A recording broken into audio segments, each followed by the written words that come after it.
Manzi, fractional VP of sales. He helps people build, fix, or train their sales team, creator of official sales tips with over 20 million views across all of his various platforms. Mike, how are you doing today? Are you having a wonderful Never start been. to 2024? Absolutely. Glad to be here. Great way to start the year off. Excellent stuff. Right. So yes, we're here to talk about all the biggest sales trends that we're going to see coming up this year. Obviously, the start of the year being the best time to do that. So, Mike, my opening gambit to you is kind of a broad one, and it's basically just putting the title of the webinar to you. So, what do you see as being the biggest sales trends we're going to see this year? Yeah. So there's a lot of trends, and we'll say what I think we should say every time we do one of these conversations, which is make sure you're taking notes. And if you're not taking notes, save this for later because there's going to be a lot of very tactical advice whenever I talk about stuff, my approach. But I think that really there's three major trends that we can spearhead off. The first is relationships. The second is personalization, and the sexiest is AI. So we could dive into any of those things, but I think that at a high level, the TLDR is people are craving more real relationships, and so that's going to be a trend that we see because they want relationships at different points in the process. They demand more personalization as every company is trying to do everything at scale, and then finally, AI, I think, is going to both build and kill itself in some areas of the sales process. So let's dive in wherever you'd like to. Well, let's start with your first point that you bring up. Then let's go straight in with that one. Yeah. So when it comes to relationships, people are craving relationships more because I think that when you go back, 50 years, it was a one-to-one relationship, with your sales rep. Even when you go back 10 or 15, your sales rep really knew a lot about the product and about you, and there wasn't such a push on scale so much. So reps weren't like freaking out and just running from demo to demo to demo to demo to demo. Like they had to do their own research to get you on a call. They got you on a call. Like they were excited about that. And so there was less of they were more involved in that relationship. And Mm. that's removed over time as we get marketing involved, which I think they should be doing to drive more demos. And the sales reps are just sort of like churning and doing their one task. So for the client, the relationship with the salesperson has diminished. It's just become like a transactional relationship. So people are now basically like, what if you have any level of good relationship, that in itself can become a selling point because the other relationships are so poor. And also, since so many people have gotten funding for their products, a lot of companies are similar. So got company A, company B, similar features, similar pricing, but Tom was much easier to deal with. I like him or whatever. So I'm going to go with that company. Mm. So they're craving that relationship. Reps can stand out a lot by just knowing what customers care about versus knowing what customers care about as it relates to their product. So that's the first bit with relationships is creating a relationship can actually create a better buying experience and therefore conversions. The second thing that relate with the relationships that I think is um, they're demanding these relationships at different points. Here's what I mean. I've said this a few times on this podcast in particular that the marketing funnel used to be awareness, engagement, conversion, then they get the value. And it's now awareness, engagement, value. And once they get the value, then I'll convert. But in a lot of ways, that value is a relationship. So here's what I mean. I am not going to buy, if I create a relationship with a brand because I like their content, which a lot of people are putting out great content. They put out HubSpot, puts great emails out and templates and everything else. Me and that brand are creating a relationship. And it's only then that I'm willing to spend more money on it or use it or whatever I'm going to do. So I'm converting when I have that relationship created through HubSpot. But I think we're going to the next level now where people are going to want to create a relationship with individuals there. We see a lot of people who have a relationship with the CRO who's posting a lot of content on social, or with the VP of marketing, post a lot of content on social, and their friends hit them up and go, "Hey, I follow you on social. Would love to learn more about your product." They're not even sold them the product. they're sold in the person. So there are people who are looking for creating a relationship with a company, but the individuals in addition to the actual company itself. Mm. So what I think is going to happen here, and I'm seeing in my own personal life, is influencers becoming critical for companies because people want relationships. Influencers allow you to create relationships with many people, and companies want those people. And so the influencer in itself becomes the marketing channel because we're the ones creating relationships. And as somebody Those are my who thoughts there. is But we can dive in more. Yeah. sure, yeah, well, I just wanted to pick up on, I'll just pick your brains on something you mentioned there. So, as somebody who is, done huge numbers with that, like, putting out content and gets, X number of 20 million views, I think you're on currently. Um, Yeah. At least. Yeah. where where does somebody start? Where does a company start with that sort of thing? Is it literally as simple as pick up your phone, go, "Hey, ever thought about this?" Yeah. So this is a part where I think a lot of companies are getting it wrong. So everybody thinks the answer is LinkedIn. LinkedIn is business. I will go to the business place. But people not as many people are active on LinkedIn, first of all. And second of all, it's really expensive on LinkedIn to advertise if you want to push stuff on LinkedIn. And third of all, eh, there's so many, it's only learning stuff, all professional. So if I throw something professional learning out on LinkedIn, I'm competing with 10 million other people putting out professional learning stuff on LinkedIn. Mm. So I actually want to move away from LinkedIn and be somewhere like where I am primarily, which I know gets a giggle, but it's TikTok. Because on TikTok, it's like salt and pepper. Sometimes you're getting learning stuff, sometimes it's entertainment, sometimes it's learning, sometimes it's entertainment. So if you see 50 pieces of content and 45 are entertainment, then I'm only one of 5 pieces of learning content. Where on LinkedIn, if I see 50 pieces of content, I'm one of 50. It's not valuable. Um, Second, when you think about content, there's two items: the quality of the content and the distribution of the content. The quality of the content is important. So I recommend that we have people talking about what they know about. You don't have the head of marketing talk about the importance of your software. They don't know. We should have somebody who deals with software talking about the importance of the software. We should have the person head of marketing talking about the importance of marketing, maybe how the software helps that market, but it needs to be an expert in the space of what you're selling that's creating the content. So if you're a company that sells, I don't know, pens, you should get a pen guy who talks about pens, and it shouldn't be just like a marketing guy talking about pens. But more importantly, so that's the quality side. On the distribution side, on Instagram, people on Instagram, only your friends see your content. On YouTube, only subscribers see your content in a lot of ways when you're starting. On LinkedIn, it's like the guy who you might see somebody liked something else. So it kind of goes second level. Facebook, nowhere. So TikTok right now is the only place that actively takes your content, pushes it to a bunch of strangers. And that's like the best distribution method because it's free. Also, you can boost your posts on LinkedIn on TikTok. So for example, if I spend $100 to boost a post, I can almost guarantee 25,000 views of that post. So my answer to everybody is yes. If you would like to make content and create a relationship with your people, there's two simple ways you can do it. Number one is you start doing your own top 10 lists or your own tips, top 10 ways to, best sales jobs, top 10 places to get whatever. Or you do tips about anything you can give tips on. And I'll give you a hack, which is go interview 10 customers, ask them 10 questions that are all like their top 5 blanks of whatever the topic is.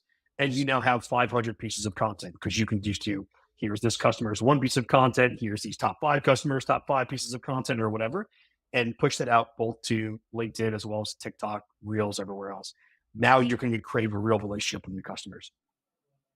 Okay, so we've covered off, I think, quite a bit on the relationship piece of the three ideas that you initially offered up, Mike. Let's go to the personalization piece then. How's that going to change this year, do you think?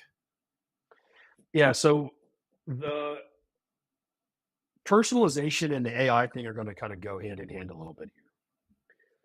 So with personalization, everybody is going to be panicking with the way the economy went last year and the way that it's probably going to be going this year. So everything's going to need to be at scale. There's all these companies that have a bunch of funding. They got to do everything at scale. No one's going to be ready to slow down and sell bigger deals in longer periods of time. They're going to want to close more deals. So that means that personalization at scale will continue to be a big element of how we connect with customers in our sales processes. So as I mentioned with the relationship bit, I think people are craving relationships to handle that. One, create content. Two, do it at scale. So the first thing I mentioned before, I mentioned like create good quality content, which would be a post, and put it on TikTok so you can get scale. That's a distribution method. So too is the one-to-one. My content is the demo, let's say, of my software. And my distribution method is me telling you about it. So if that's over email or over video or call or whatever, that needs to be personal as much as possible. So ways that I recommend people personalize, what I do at least, is I like to go to their LinkedIn to pull either where they're from, how long they've been somewhere, down to the month, or what they posted recently, or if they've been, or their bio, or a reference that they got. So I'll pull all of that stuff. I just have someone on Upwork collect all of that for me for my ideal customer profile. Then I go to ChatGPT and I use a prompt to say, hey, look at all this information. Please create a PS for an email that either says, mentions their tenure, mentions their city and something cool about their city, their bio, whatever. And I put that into my emails. Now the emails themselves can all be personalized. But then when I'm putting that through my email tool, I'm using dynamic variables in the same way that it says like hi first name, but then it says like hi Mike in reality. It'll say hi Mike, blah, blah, blah, blah, blah, blah, blah, blah. And then I just put PS, and the PS will include something that's personal. So that's one way you can be personal. I think personalization is going to be more and more important to a point. So then you said that the AI side of that answer is going to come into it here. Just before Yeah. we started recording this, you said something which I think, I mean, perhaps it is a controversial statement, but it's a bold statement, certainly. Do you want to just talk everybody through what it is that you think AI is eventually going to lead to? I think AI is going to kill the BDR role. And I think AI is going to kill email. I think in 2 years, 3 years, most big companies will not use their email. They'll only use Slack or Teams or whatever, because email will become fake news. So here's the deal.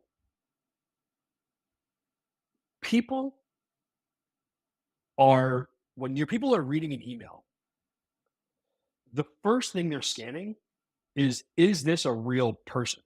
It's like when you get mail, the first thing you're scanning when you pull up your mail, you're just like, got these bots, it's just like bullshit from the credit cards, whatever, right?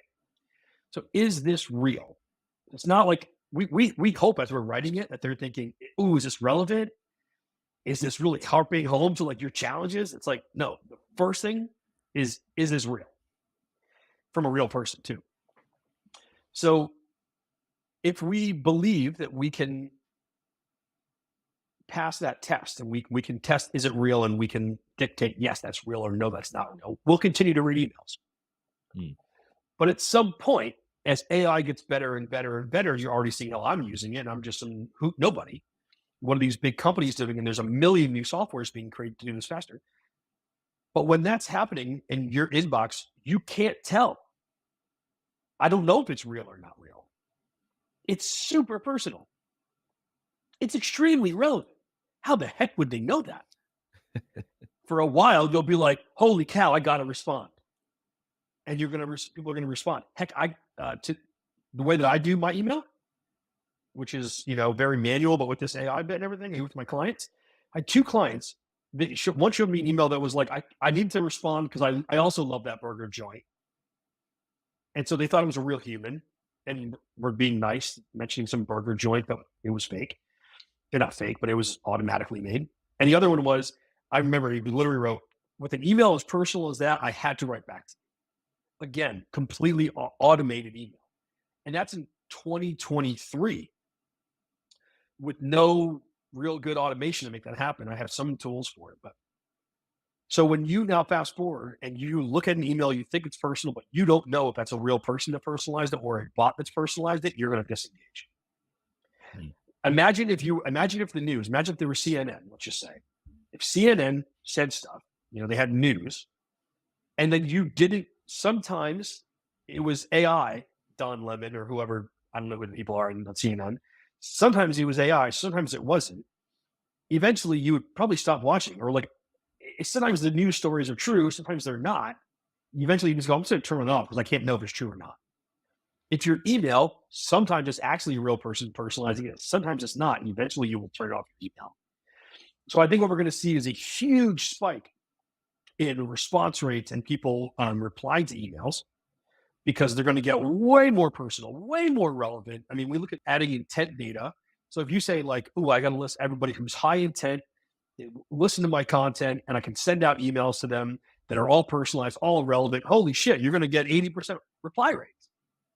But then when you fast forward and everyone's like, "This is probably fake," we're going to start getting zero. And people's inboxes are going to keep getting crowded, and they're just going to move over to Slack or Teams. And they're going to say, "We don't use email." And anybody who emails me obviously is a real company. And so what's going to happen there is it'll then go back to what we said in the beginning, which is people creating relationships with other people.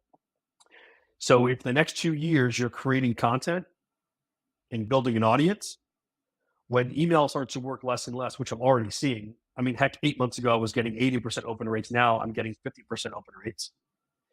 So as that works less and less, content's going to become more and more important. So I bet you what happens is 2 or 3 years from now, people are going to be scrambling to make content, but it's going to be too late because they'll be like, "We need leads tomorrow." And you're like, "It's going to take time, dude."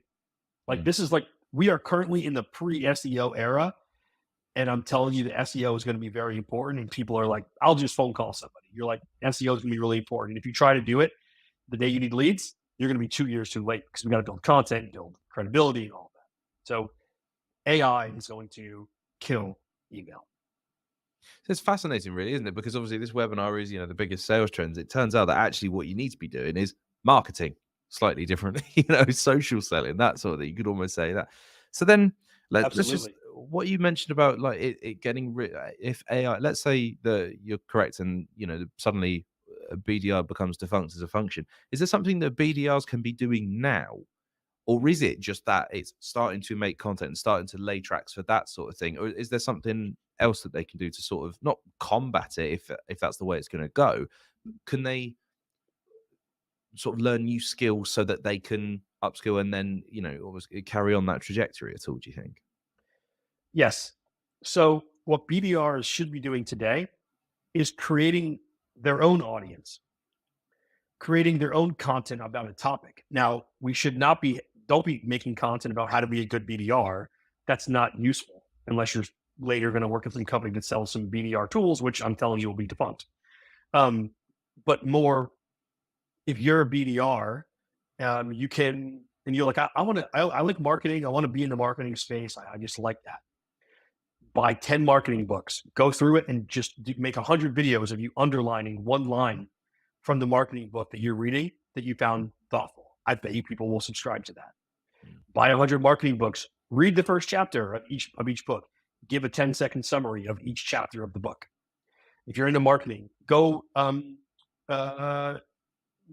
pull up the top 10 people that you think are important in marketing, write 10 quotes for each one of them, and read those quotes aloud on social media. Put your comments on them.